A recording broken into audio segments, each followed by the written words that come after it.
여러분 안녕하십니까? 9월 13일 금요일 아침입니다. 출발 딜사이트 시작합니다. 박명석입니다. 연휴 전 그리고 FOMC 전 마지막 저희 브리핑 뉴욕을 시작하도록 할 텐데요. 이번 주는 어찌됐든 지난주보다는 참 나아서 다행입니다. 이번 주 잘 마무리하고 지나가는 것 같고요. 내일까지 긍정적인 분위기 이어진다면 9월에도 다시 한번 반전의 계기를 만들 수 있을 것으로 예상을 하고 있는데요. 또 그 앞에 연휴 있고 또 FOMC까지 있어서 체크해볼 만한 내용들 한번 정리해보는 시간으로 준비를 했습니다. 그러면 간밤에 뉴욕 증시 마감 상황과 함께 앞으로 체크해봐야 되는 연휴 동안 잘 살펴봐야 되는 이슈들 한번 정리해보도록 하죠. 자, 일단 뉴욕 증시 마감 상황 말씀드린 대로 이번 주 전반적으로 분위기가 괜찮습니다. 지난주에는 정말 그 고용 때문에 스트레스도 받고 힘들었었는데 이번 주에는 아무래도 물가 지표들이 발표되는 주간이어서 그런지 시장에 확실히 좀 우호적인 자신감을 다시 한번 실어주는 모습이네요. 다우지수, 나스닥 지수 그리고 S&P 500 지수까지 3대 지수 일제히 상승했고요. 엔비디아가 또 2% 가까이 올라오면서 어느새 120달러 근처까지 올라왔습니다. 장중에는 120달러를 넘어가는 모습도 있었고요. 100달러 초반대에 왔을 때가 확실히 좀 저점이었을까요? 금방 회복하는 모습이 나타났는데 조금 아쉽지만 최근에 마이크론 테크놀로지의 주가가 계속 부진합니다.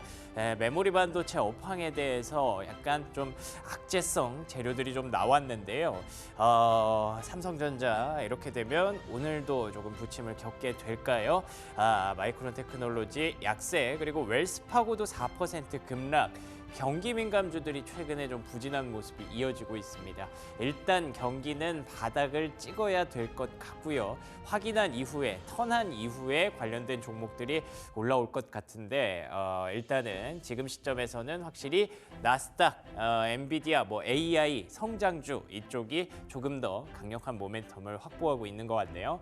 자, 그러면 체크포인트, 첫 번째 체크포인트는 간밤에 뉴욕 증시에 영향을 줬던 두 가지 경제지표 살펴보도록 하겠습니다. 자, 일단 첫 번째 파란색 경제지표는요.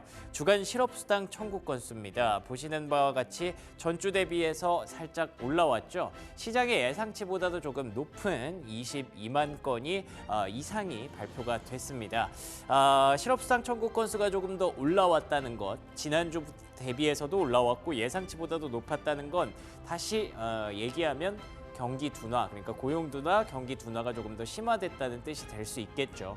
지난주에 그 악몽들이 다시 떠오를 수 있는 부분이었는데 다행히도 PPI, 그러니까 생산자 물가지수, 도매 물가가 예상치를 맞췄습니다. 0.2% 상승, 전월 대비해서 0.2% 상승이 나왔고요. 코어 물가는 0.3% 상승으로 오히려 예상치보다 0.1% 높았습니다. 이건 다른 말로 하면 경기가 괜찮다는 뜻이겠죠. 그러니까 앞에서 주간 실업수당 청구 건수는 경기 둔화를 가리키고 있고 PPI의 경우에는 경기가 바닥쳤고 이제 물가도 올라오고 다시 올라올 때가 됐다라고 얘기를 하고 있는 부분이기 때문에 약간은 좀 혼재되는 혼조세를 보였다라고 말씀드릴 수가 있을 텐데요. 이걸 그럼 시장은 어떻게 해석했을까요? 다음 장 넘겨주시면 금리에 대한 전망, 금리 인하에 대한 전망치 의외로 또 50bp가 이렇게 급격하게 올라갔습니다. 어제 보여드린 자료 혹시 기억하실까요? 25bp 쪽으로 거의 90% 가까이 이동하는 모습이 있었는데 또 하루아침에 25bp가 70% 아래로 떨어졌고요. 50bp 그러니까 조금 더 빠르게 금리 인하를 가져가야 된다.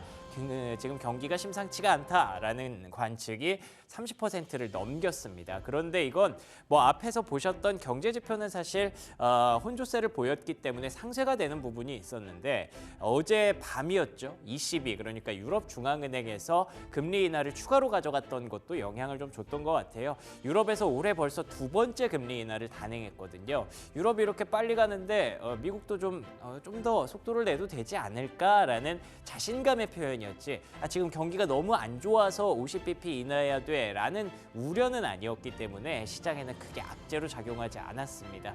그렇다면 다음 주 목요일에 과연 FOMC에서는 어떤 결정이 나올까요? 개인적으로는 여전히 우세한 25bp 쪽에 손을 들어주고 있습니다만 아마 추석 내내 이 얘기는 계속 지속될 것 같습니다. 오히려 추석 동안 좀 피곤한 내용인데 안 봐도 될 수 있다는 생각이 들어서 다행일 수도 있을 것 같네요. 목요일에 결과만 한번 잘 기다려보도록 하죠. 자, 그러면 다음 장 넘겨주시면요. 두 번째 체크 포인트입니다. 오케이, 일단 9월에 FOMC에 인하하는 건 확실해졌고 25bp냐 50bp냐를 놓고 얘기를 하고 있기는 하지만 그래도 아무래도 25bp 쪽으로 무게가 쏠리잖아요. 그러면 이제 또 시장은 그 다음을 생각하죠. 그 다음부터는 어떻게 운영을 할 것이냐.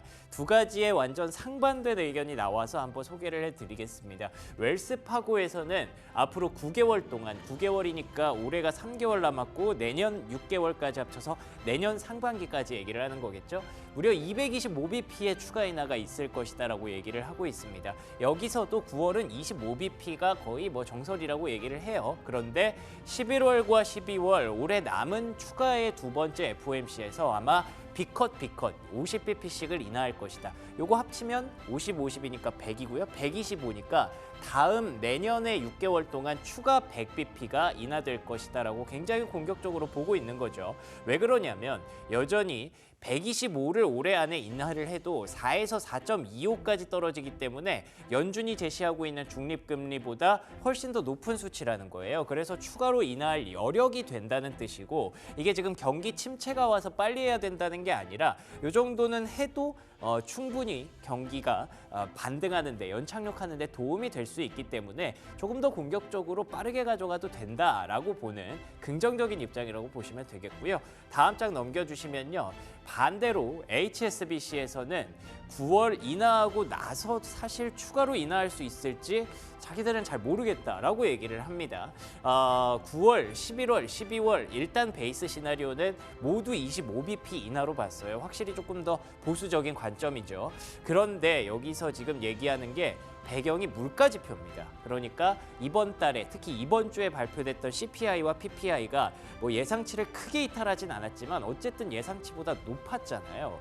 이렇게 되면 사실 물가가 높아지는 건 지금 시점에서는 경기 침체 올까 봐 걱정했기 때문에 오히려 침체 우려를 죽여준다는 측면에서 호재로 보지만 이게 또 급등하면 왜 예전에 우리가 이제 코로나 때 돈 풀고 나서 물가 막 9% 급등하고 물론 거기까지는 안 가겠지만 어쨌든 연준의 기본적인 목표는 물가 상승률을 2%로 잡는 거거든요. 근데 그걸 지금 금리 인하를 가파르게 했다가 다시 그 물가가 또 올라가면 그거 누가 막을 것이냐라고 반문을 하는 거죠. 그래서 앞으로 회의마다 데이터를 확인하면서 접근할 가능성이 높기 때문에 너무 빠른 금리 인하 기대감은 오히려 화를 입을 수 있다라는 관점에서 좀 천천히 포트폴리오 이전을 가져가자라는 부분인데 제 개인적인 생각엔 조금 비겁하지만 두 의견의 어떤 중간 지점이 맞지 않을까 싶어요. 그리고 조금 더 비중을 두자면 저는 앞쪽의 의견에 손을 들어주고 싶은데요. 경기 침체가 온다라는 우려는 사실 그렇게 지금 시점에서 크지 않기 때문에 결국 중요한 건 뭐 물가냐 뭐 금리냐 이것보다 경기 침체가 오느냐 안 오느냐거든요. 그래서 25bp를 하든 50bp를 하든 이게 경기 침체 때문에 하는 금리 인하인지 아니면 우리가 경기 침체를 막기 위해서 보험성으로 미리 가져가는 금리 인하인지에 따라서 시장의 반응이 다를 수 있습니다. 그래서 결론적으로 말씀드리고 싶은 건 이제부터는 경기 지표가 앞으로 가장 중요한 지표가 될 것으로 보고 있습니다. 자, 그러면 세 번째 체크 포인트.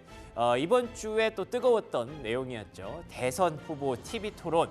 해리스가 판정승을 거뒀지만 아직까지 지지율 격차는 역전하지 못했었는데 하루 사이에 또 바뀌었습니다. 50대 49로 해리스가 결국 역전에 성공했죠. 근데 이게 폴리마켓이라고 사실 베팅 사이트예요.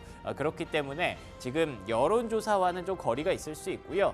보시는 것처럼 로이터와 입소스가 진행했던 여론조사에서는 해리스가 압도적으로 이겼습니다. 47대 42가 나왔거든요. 그러니까 완전히 좀 역전이 된 상황인데 왜 베팅 사이트는 이렇게 나오냐? 밑에 보시는 것처럼 스윙 스테이트 그러니까 경합주들에서 여전히 트럼프가 약 우세를 보이고 있기 때문이죠. 이걸 아는 것 같아요. 트럼프 전 대통령도. 다음 장 넘겨주시면 해리스 후보가 약간의 약점을 더 극복하기 위해서 TV 토론하면 이거 내가 유리하네 싶어서 2차 토론을 제안했다고 말씀드렸는데 트럼프가 리젝했습니다. 안 한다. 나는 2차 토론할 생각 없다라고 거부 의사를 밝혔고요. 사실 이렇게 되면 누구에게 유리할지 잘 모르겠어요. 거절한 트럼프가 이제 약점을 더 드러내지 않을 수 있어서 유리한지 아니면 누군가가 보기에는 약간 쫄았나? 이런 생각을 할 수도 있는 거잖아요. 그래서 지금 현재 트럼프 미디어의 주가만 놓고 보면 거의 역대 최저치까지 떨어져 있거든요. 과연 추석 연휴 동안 또 어떤 얘기들이 진행이 되고 정말 2차 TV 토론은 열리지 않을 것인지 이걸 미국 여론은 또 어떻게 생각할 것인지 이 종목의 주가라든지 비트코인 가격의 움직임 정도는 한 번씩 체크해 보시면 앞으로 또 베팅하는 데 도움이 될 수 있지 않을까라는 생각이 듭니다. 자, 그러면 특징주로 넘어가 보도록 할게요. 일단 핀비즈맵부터 당연히 봐야겠죠. 전반적으로 확실히 이번 주는 다릅니다. 지난주에 보여줬던 그림과 비교했을 때 확실히 그린라이트가 많아졌고요. 그리고 이 그림상으로 이쪽보다 이쪽에 그린라이트가 더 많아졌다는 거, 빅테크, 기술주들이 이번 주는 확실히 반등하는 그림을 만들어주고 있습니다. 그런데 조금 걸리는 건 보시는 것처럼 반도체 쪽에 엔비디아와 브로드컴의 강세, 반면에 다른 종목들이 빨간불이 많이 들어와 있어요. 다음 장 넘겨주시면요. 대표적으로 마이크론이 요즘 굉장히 분위기가 좋지 않습니다. 보시는 것처럼 고점을 찍은 지 너무 오래됐어요. 6월에 고점을 찍고 나서 지금 8월까지 뭐 줄줄이 하락하는 모습이 마치 대한민국의 삼성전자 주가를 보는 것 같은 그런 느낌이죠. 두 종목이 같은 공통점을 찾자면 역시나 메모리 반도체를 공유하고 있다는 점인데 지금 BNP 파리바에서 마이크론 목표가를 67달러까지 내렸습니다. 원래 기존에 갖고 있던 목표가가 140달러였고요. 그걸 거의 절반 정도 컷을 한 거죠. 절반 이상 컷을 했네요. 보시면 내년 연말까지 HBM이 공급 과잉에 들어갈 것이다라는 얘기들을 합니다. 근데 뭐 삼성전자나 뭐 마이크론이 HBM에 그렇게 중요한 역할을 하나? 뭐 그것보다도 HBM도 어쨌든 메모리 반도체라는 점에서 D램 가격에 악영향을 줄 수 있다는 거죠. 그래서 D램 시장의 침체가 조금 더 빨라지고 가속화될 수 있다. 원래 우리가 알고 있는 D램의 어떤 그 순환이 있잖아요. 그 순환 사이클이 AI 덕분에 조금 더 빨리 당겨졌고 반대로 침체가 오는 것도 더 빨라질 수 있다라고 걱정을 하는 포인트더라고요. 그래서 올해 11월에는 D램 가격이 아마 고점을 찍을 것이다. 올해 11월까지는 뭐 역대 최대 실적 이렇게 얘기를 하겠죠. 근데 반도체는 항상 그때가 고점이었기 때문에 이번 3분기가 이미 고점을 지나왔을 수 있다. 주가는 그런 걱정들을 하고 있는 건데요. 다음 장 넘겨주시면 뭐 물론 일부의 의견에 불과합니다. 42개 정도 월가의 어떤 반응 중에 39개가 여전히 매수를 외치고 있기 때문에 2개 정도만 홀드 관점이라고 하더라고요. 그래서 아무리 반도체에 대해서 여러 가지 얘기가 있어도 보시는 것처럼 뭐 AMD, 어플라이드 머티리얼즈, 브로드컴을 비롯한 반도체 종목들의 어떤 상승 여력은 뭐 일부 대부분이 30%를 넘어가는 그런 수준이고요.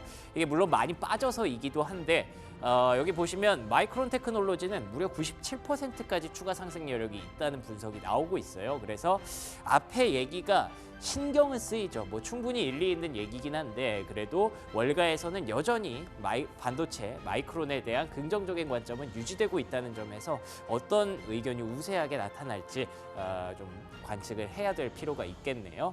자, 다음으로 두 번째 특징주 넘어가 보도록 하겠습니다. GM과 현대차의 협업 소식이 전해졌습니다. 물론 아직 MOU기는 합니다만 비용 절감과 기술 개발에 협력한다는 기사가 있었고요. 특히나 비용 절감 이쪽에 무게를 좀 실었습니다. 확실히 완성차 업체들이 지금 시국을 조금 불안해하고 있는 것 같아요. 그래서 비용을 어떻게 하면 줄일 수 있을지 맞대보자라는 얘기를 한 것 같고요. GM의 주가가 모처럼 반등했습니다. 3% 넘게 반등했는데 오늘 자동차 업종 국내 증시에서도 한번 잘 지켜보시면 좋을 것 같네요. 자, 마지막 특징주 하나만 보겠습니다. 이렇게 깔끔하게 마무리하고 연휴를 딱 맞이하고 싶었는데 시간 외에서 어도비가 말썽을 일으킵니다. 현재 주가 시간에 9% 급락하고 있고요. 경기 상황이 안 좋아서 투자가 조금 주춤할 수 있고 그래서 앞으로의 가이던스를 조금 하향을 했던 것으로 보입니다. 시장의 예상치보다 낮았고요. 그 부분이 주가를 이렇게 누르고 있는데 이렇게 되면 AI 불안하다 혹은 뭐 아직 안심할 때 아니다라는 이슈를 좀 던져주고 있는 걸 수도 있죠. 그런데 반대로 오라클의 주가는 또 시간 외에서 긍정적으로 반응하고 있거든요. 그래서 AI에 대해서는 뭐 종목별로 개별적인 어떤 부분들이 확실히 작용하는 것 같고요. AI 묻어 있지만 사실 포토샵이 할 수 있는 거 이제 다른 AI에서도 다 할 수 있거든요. 그래서 개별적인 이슈일 수 있어서 이 부분 오늘 국내 증시가 어떻게 또 반응하는지 내일 엔비디아가 또 어떻게 반영하는지 이런 부분들 잘 챙겨보시면 좋겠습니다. 여기까지 브리핑 뉴욕이었고요. 잠시 후에 프리미엄 미국 주식으로 돌아오겠습니다.